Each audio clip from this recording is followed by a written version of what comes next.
일본은 대만으로 가는 중국의 다리를 차단할 거대한 것을 건설하고 있습니다. 80년 된 방어막이 중국 본토를 직접 타격할 수 있는 날카로운 창으로 교체되고 있습니다.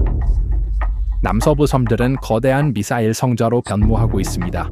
이러한 움직임은 타입 25 극초음속 미사일에서 가미카제 드론, 태평양 요새화에서 유럽과 우크라이나와의 군사 경제 동맹에 이르기까지 중국의 지역 개선을 근본적으로 뒤흔들고 있습니다. 타이완 해협의 통로가 사실상 차단되고 있으며 베이징의 행동 여지는 주마다 줄어들고 있습니다.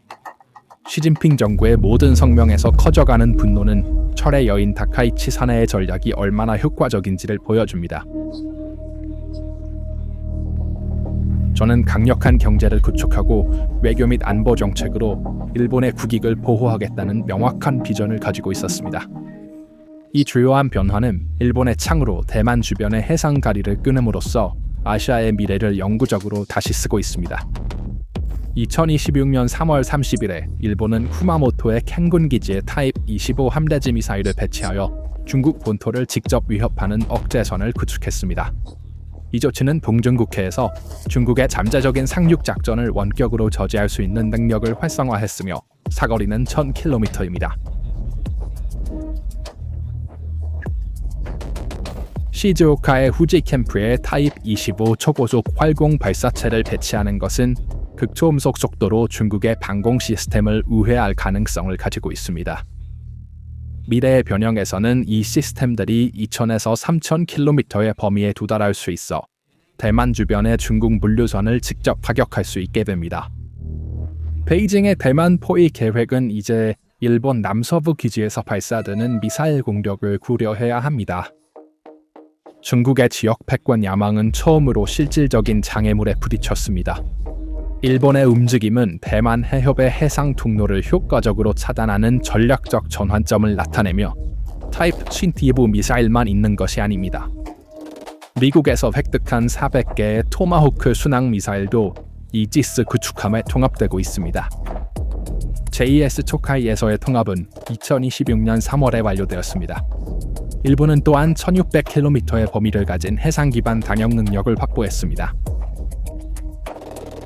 이 모든 시스템은 육해공 통합작전을 통해 합동작전 사령부 아래에서 조정됩니다. 미국 정부는 표적 정밀도를 극대화합니다. 이러한 미사일이 배치된 지형을 이해하는 것은 전략의 범위를 파악하는 데 중요합니다. 만세이 류큐 제도는 일본 남서 해안의 동중국해를 따라 뻗어 있으며 대만에서 70마일도 채 되지 않는 거리에서 끝납니다. 이 섬들, 요나구니, 이시가키, 미야쿠는 중국이 대만을 포위하거나 침공하려는 시나리오에서 중요한 요충지를 통제합니다. 중국 군함이 첫 번째 섬 사슬을 벗어나려면 미야쿠 해협과 같은 좁은 수로를 통과해야 하며 이제 그 수로는 일본 미사일 배터리의 사정권에 있습니다. 요새화는 10년 전에 시작되었지만 2026년에 극적으로 가속화되었습니다. 대만에서 110km 떨어진 요나군이 섬에는 2016년까지 군부대가 없었습니다.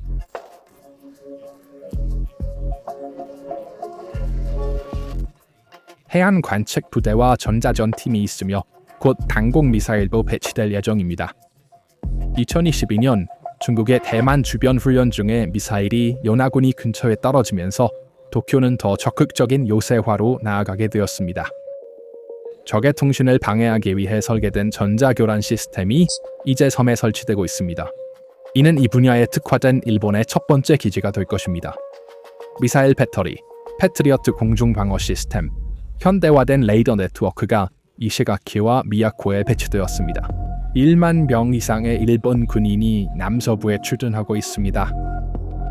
중국 전쟁 계획자들이 대만의 북쪽이나 동쪽으로 함선을 보낼 때 이제 대만과 미국의 무기뿐만 아니라 일본의 미사일 배터리도 고려해야 합니다. 일본의 변화는 기존의 미사일에만 국한되지 않습니다. 우크라이나와 중동의 분쟁에서 얻은 교훈이 도쿄의 전략적 사고를 재구성하고 있습니다. 요미우리 신문과 교도통신이 4월 1일 정부 소식을 인용하여 보도한 바에 따르면 일본은 1000km를 초과하는 사거리에 카미카제 무인 항공기, 채공 탄약 개발을 우선시하고 있습니다. 이 전략은 저비용 드론이 적의 방공망을 무력화한 후 장거리 미사일 공격에 이어 미사일 발사 기지를 타격하는 것으로 우크라이나가 러시아에 대해 사용한 통합 공격 모델의 아시아 태평양 버전입니다.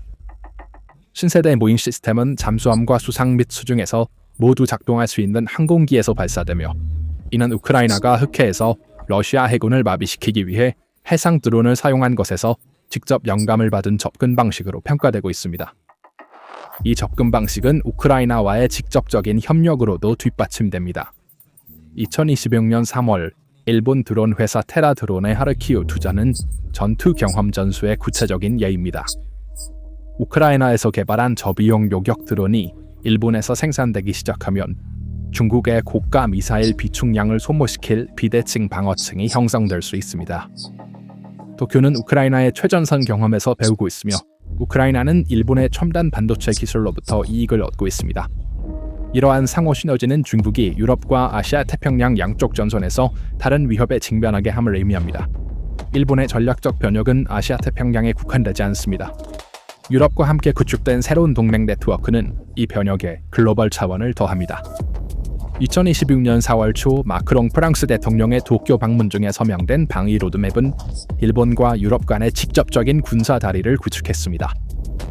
상호 접근 협정에 대한 논의는 공동 훈련과 항구 방문을 촉진할 것입니다. 우주 방어 데이터 공유가 심화되었습니다. 이 협정은 인도태평양에서 중국의 야망에 맞서 일본과 어깨를 나란히 하려는 유럽의 결의를 보여줍니다. 하지만 아마도 가장 전략적인 차원은 경제적입니다. 일본과 프랑스 간에 체결된 히토류 원소에 관한 로드맵은 중국이 전 세계 생산의 70%를 통제하고 있는 중요한 광물에 대한 의존을 끊는 것을 목표로 하고 있습니다. 프랑스의 케어메그 정제소 프로젝트는 일본의 중히토류 수요의 20%를 충족할 것입니다. 이는 방위 산업의 공급망을 중국으로부터 분리하려는 움직임입니다. 베이징은 이전에 외교적 긴장 기간 동안 정치적 압박 도구로 히토류 수출을 사용한 적이 있으며 이 협정은 그러한 협박을 구조적으로 더 어렵게 만듭니다. 이틀 안에서 읽어보면 서울에서의 마크롱의 선언문 "우리는 두 패권 국가의 속국이 되지 않을 것이다"는 일본의 입장을 명확히 합니다. 도쿄는 단순히 미국의 태평양 우산 아래 있는 것이 아니라 유럽과의 직접적인 전략적 파트너십을 구축하여 동맹 네트워크를 다양화하고 있습니다. 중국은 이러한 발전을 반중국 전선으로 규정했습니다. 이러한 반응은 베이징에서 이러한 움직임이 초래한 불안감을 반영한 것으로 해석될 수 있습니다. 일본의 새로운 움직임에 대한 베이징의 반응은 도쿄의 전략이 얼마나 효과적인지를 나타내는 지표가 될 수 있습니다. 중국 외교부 대변인 마오닝은 일본의 미사일 배치를 정당한 자위와 전수 방위의 범위를 훨씬 초과하는 조치로 규정했습니다. 중국 군대의 대표 신문인 해방군보는 새로운 12형 미사일을 방어가 아닌 공격을 위한 능력으로 설명하며 일본이 다층 공격 네트워크를 구축하고 있다고 언급했습니다. 그리고 중국의 반응은 단순히 외교적인 것이 아니라 군사적입니다. 일본의 미사일 배치 직후 중국 함대가 일본 해에 진입했는데 이는 도쿄의 행동이 베이징의 작전 계획에 직접적인 영향을 미쳤음을 시사하는 반사적인 움직임입니다. 마오 대변인은 또한 지난달 자위대 장교가 칼을 들고 도쿄 주재 중국 대사관에 들어가려 했던 사건을 언급했습니다. 자위대에 대한 감독과 통제의 부족을 진지하게 해결하는 대신 외부 위협을 과장하고 군사 증강을 가속화하는 데 몰두하고 있습니다. 이 경향은 매우 위험합니다. 베이징은 일본의 내부 보안 문제조차 군사 확장에 대한 비판과 연결하려 하고 있으며 이는 이 문제가 중국에서 얼마나 민감한지를 보여주는 신호입니다. 이 모든 움직임을 전체적으로 평가할 때 드러나는 그림은 대만 해협의 세력 균형이 조용히 그러나 근본적으로 재편되고 있음을 시사합니다. 일본의 아베 신조 전 총리가 대만 위기는 일본 위기라고 한 발언이 이제 공식 정책이 되었습니다. 박하이치 사내 총리는 중국이 대만을 강제로 점령하려고 시도할 경우 일본이 분쟁에 개입할 수 있다고 명확히 밝혔습니다. 전 국가안보 보좌관 나가시마는 상황을 명확히 설명했습니다. 대만이 베이징의 통제하에 들어가면 일본의 국가안보의 기초가 무너질 것입니다. 국경은 사실상 상하이에서 타이베이로 이동하게 됩니다. 이러한 맥락에서 일본의 전략은 부인을 통한 방어로 정의됩니다. 중국과 직접 경쟁할 수는 없지만 공격을 개시하는 비용을 너무 높게 만들어 베이징이 투자에 대한 수익을 얻지 못할 것임을 깨닫게 하는 것이 목표입니다. 켄 진보에 따르면 도쿄는 베이징의 미야코 해협과 같은 좁은 수로를 중국 선박이 사용하는 것이 매우 비용이 많이 들 것이라는 신호를 보내고 있습니다. 중국과 러시아는 일본과 미국에 맞서 역사상 가장 큰 도박을 하고 있으며 미국은 물러서지 않고 있습니다. 한편 베이징은 미국 대통령 도널드 트럼프에게 직접적인 위협을 가하고 있습니다. 중국은 트럼프에게 경고했습니다. 전쟁을 원한다면 전쟁을 겪게 될 것입니다. 중국을 파괴하고 싶다면 당신도 파괴될 것입니다. 중국과 세계화센터의 부회장인 빅터 카오, 그리고 모스크바의 대만 침공 지지 성명. 반대편에는 베이징의 작은 움직임에도 개입하겠다는 역사적인 일본이 있다. 현재 상황은 매우 긴장되어 있으며 대만은 고도의 경계 태세에 있습니다. 미 해군은 높은 경계 수준에서 상황을 모니터링하고 있습니다.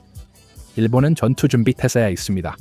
사건의 기술적 및 전술적 측면을 살펴보면 단순한 군사훈련 이상의 그림이 나타납니다. 이는 전면적인 포위를 드러냅니다. 중국은 대만을 지도에서 지으려는 듯 7개의 다른 지점에서 섬을 포위했습니다. 현장의 OSNT 데이터와 위성 이미지는 중국의 전략이 3가지 주요 층으로 구성되어 있음을 확인합니다. 첫 번째 층은 공역의 완전한 패소였습니다. 중국의 J-60 및 J-16 전투기와 H-6 폭격기는 대만의 방공 식별구역 ADIC를 침범했을 뿐만 아니라 철의 돔을 형성하여 섬으로의 출입을 불가능하게 만들었습니다. 이 항공봉쇄는 민간 항공에 즉각적이고 치명적인 영향을 미쳤습니다. 대만의 주요 공항에서 항공편이 취소되고 활주로가 비워졌으며 터미널은 혼란의 중심이 되었습니다. 보고에 따르면 이 봉쇄로 인해 대만이나 대만으로 가려는 환승 지점에 현재 10만 명 이상의 승객이 발이 묶여 있습니다. 두 번째 층은 해상 봉쇄입니다. 중국의 구축함과 호위함이 대만의 북쪽, 남쪽, 동쪽 해안에 배치되어 섬을 포위하고 있습니다. 이 함선들은 대만의 에너지 수입에 필수적인 LNG 탱커의 경로를 차단하고 있습니다. 중국은 국제 해역을 사격장으로 바꾸어 대만 해협을 통과하려는 모든 상업 선박에 더 이상 안전하지 않다는 메시지를 보내고 있습니다. 세 번째이자 가장 위험한 층은 회색지대 전쟁입니다. 중국은 군함뿐만 아니라 해안 경비대 선박으로도 대만의 영해를 괴롭히고 있습니다. 이러한 선박들은 대만의 어선과 순찰선을 압박하여 지속적인 갈등 위험을 만듭니다. 이 전략은 대만 군대를 계속 경계 상태로 유지하게 하고 실수를 유도하여 지치게 하려는 것입니다. 이 포위의 시기는 우연이 아닙니다. 중국은 이 움직임 뒤에 강력한 동맹국인 모스크바의 지지를 느끼고 있습니다. 러시아는 위기가 발생하자마자 중국에 전폭적인 지지를 보냈습니다. 푸틴은 태평양에 불이 붙으면 서방이 우크라이나를 잊을 것이라는 점을 잘 알고 있기 때문입니다. 이는 유럽과 아시아에서 동시에 2개의 주요 위기가 발생하는 나토와 미국의 최악의 시나리오입니다. 우리는 준비해야 합니다. 왜냐하면 갈등이 우리 문 앞에 있기 때문입니다. 러시아는 전쟁을 유럽으로 다시 가져왔고 우리는 조부모와 증조부모가 겪었던 전쟁의 규모에 대비해야 합니다. 러시아의 지원은 중국의 입지를 강화하면서 지역 분쟁이 세계대전으로 확대될 위험을 기하급수적으로 증가시킵니다. 일본의 남서부 섬들은 북쪽에서, 필리핀은 남쪽에서, 대만 해협 주변의 통로는 좁아지고 있습니다. 국방 예산이 이 변화를 지원하고 있습니다. 2022년 이후로 지출이 2배로 늘어나 2025 회계연도에 사상 최고인 9조 ien, 즉 700억 달러에 도달했습니다. 2027년까지 GDP의 2%를 목표로 한 계획이 예정보다 앞서 달성되었습니다. 2005년에 중국과 일본의 국방비 지출은 각각 43억 달러로 같았습니다. 그러나 오늘날 중국은 3천억 달러로 급증하여 일본의 6배에 달합니다. 일본은 정면으로 경쟁할 수는 없지만 비대칭적 이점인 지리, 기술, 동맹 네트워크를 활용하여 중국의 비용 계산을 방해할 수 있습니다. 그리고 미국은 이 방정식에서 중요한 역할을 합니다. 오키나와에 주둔한 미 해병대 부대는 미사일로 무장하고 있으며 분산, 은폐, 적군 무력화를 통해 분쟁 해안 전장에서 싸우도록 설계되었습니다. 작년에 그들은 네메시스 미사일 발사대를 대만에서 140마일 떨어진 이시가키로 옮겼습니다. 그 전해에는 그들의 첨단 레이더를 요나구니로 옮겼습니다. 또한 요나구니에서 첨단 무기와 연료 보급 훈련을 실시했습니다. 미국과 일본은 남서부 섬들에 걸쳐 통합 억제 네트워크를 구축하고 있습니다. 일본이 창을 들고 미국이 방패와 정보를 제공합니다. 나가시마가 지적했듯이 얼마나 충분한지 모른다는 문제가 있습니다. 억제가 실패했을 때 우크라이나에서처럼 그것이 불충분하다는 것을 깨닫게 될 것입니다. 하지만 현재로서는 일본의 모든 움직임이 중국의 대만 계산을 조금 더 복잡하게 만들고 복잡한 계산은 억지력을 조금 더 강화합니다. 요약하자면 일본은 조용히 80년 된 방위 교리를 벌이고 있습니다. 남서부 섬들은 더 이상 단순한 해안 관측 지점이 아닙니다. 그들은 중국 본토에 도달할 수 있는 미사일 배터리, 극초음속 무기, 전자전 시스템, 상륙 공격 부대로 무장한 창이 되고 있습니다. 태평양 전선에 360도 방어망이 구축되고 있습니다. 가미카제 드론과 저비용 미사일을 사용하여 비대칭 전쟁 능력이 구축되고 있습니다. 유럽과의 군사 및 경제 동맹이 중국의 궁극망 패권을 무너뜨리고 있습니다. 드론 기술과 전투 경험이 우크라이나와 공유되고 있습니다. 그리고 미국 및 필리핀과의 통합훈련이 대만 주변의 통로를 좁히고 있습니다. 중국의 반응, 신궁극주의 비난, 헌법 위반, 도발은 전략의 효과성을 확인할 수 있습니다. 베이징은 이러한 움직임에 불안해하고 있습니다. 왜냐하면 각각의 움직임이 대만을 점령하는 비용을 증가시키고 중국의 행동 여지를 좁히기 때문입니다. 일본이 다층 공격 네트워크를 구축했다는 것을 인정한 중국 인민해방군 데일리의 보도는 중국이 이 변화를 얼마나 심각하게 받아들이고 있는지를 보여줍니다. 일본의 방패에서 창으로의 전환은 아직 완료되지 않았습니다. 아직 초기 단계에 있습니다. 그러나 2026년 3월 30일에 배치된 첫 번째 반영 미사일은 80년 시대가 끝났고 아시아 태평양 지역의 힘의 균형이 재편되고 있다는 구체적인 신호입니다. 그리고 이 재편에서 대만 주변의 해상다리가 일본의 창에 의해 단계적으로 끊어지고 있습니다. 이 주제에 대한 여러분의 생각은 어떠신가요? 댓글로 의견을 공유해주세요. PPR 글로벌의 독점 분석을 놓치지 않으려면 채널을 구독하고 알림을 켜는 것을 잊지 마세요. 저희를 선택해주셔서 감사합니다.